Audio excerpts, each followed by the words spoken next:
Today we're going to be replacing a Moen 1222 cartridge, and we're going to be using this core puller to do the job.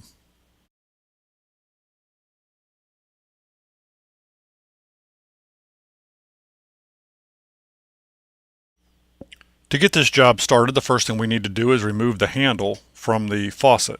Again, the problem that we're having here is that we don't have any hot water. We have cold water, but we don't have any hot water. So the first thing we have to do is remove the handle.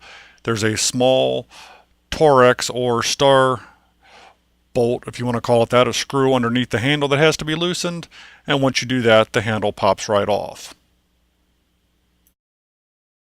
Once the handle is off, we have exposed this small black plastic piece.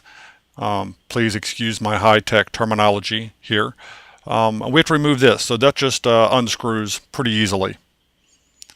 And we've exposed the temperature control as these little two plastic white pieces. We need to pull those out as well. You're probably going to want to remember the alignment of those pieces when you take them out so that when you put them back in it's the same. But if not, if you just line them up straight, it'll go back to the standard default setting for the temperature control of the faucet. The next thing we have to remove is this metal collar ring thing. Again, technical term. That just pulls right out. At the top of the cartridge, you're going to notice a small retaining clip. I'm just using a tiny flathead screwdriver to pry that up, and you'll see that it comes out fairly easily, but it is under a lot of tension.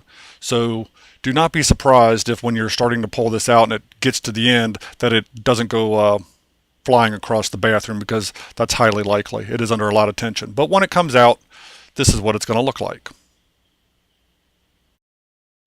Now it's time to actually remove the cartridge itself. We're going to use our cartridge puller that we just picked up from the store. Again, this is an expensive tool for a one-time job, so try to keep it in good condition so that you can return it to the store and get your money back. Place the cartridge puller against the cartridge. Screw in that setting screw there into the back of the cartridge. That takes a couple seconds there to get that screwed in.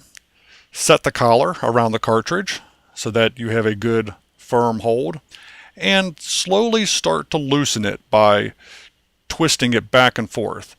Again, if I haven't warned you already, make sure you have the water shut off, because if you don't have the water shut off, there's going to be a lot of water that's going to come out of this very quickly. A little water is fine, as you can see draining here.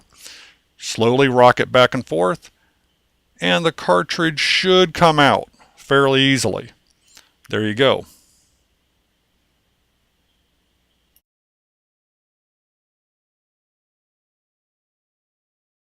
With the old cartridge removed, go ahead and reach in there and clean out that valve area. Make sure there's no debris in there. That could have been the problem in the first place if you had a little bit of debris in that spot. And then you'll have your new cartridge ready to go. New cartridge, just take it, and it slides right in fairly easily. Just make sure it is completely seated before proceeding on to the next step. Now, if you've watched this far in the video, you should realize by now that the next step is just putting that retaining clip back in. It goes in way easier than it comes out, so just slip it in the top there and get it to seat into place. You might want to use your little screwdriver just to make sure that it is completely back where it's supposed to be. Then we're going to go ahead and take the metal collar. Make sure that's all nice and clean, and slide that right back on the top, like so. It should seat in there nicely. There should be no difference.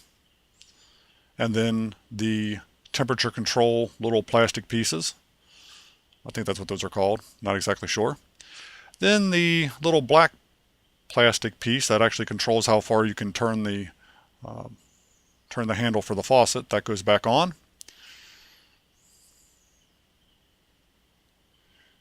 You'll then want to screw that little screw back on the end there, just like so. And everything should be set to go. Of course, the last part of the process is to slip the handle back on and reinsert that super convenient, very, very small Torx star screw into the bottom of the handle. Please note my sarcasm there as far as how easy that's going to be to get that reseated in there.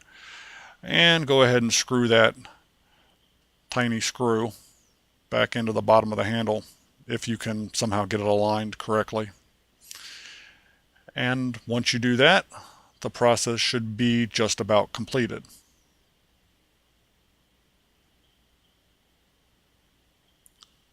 But again, that could take a couple minutes because of the super convenient location of that screw. There you go. The handle seems to be seated back into place.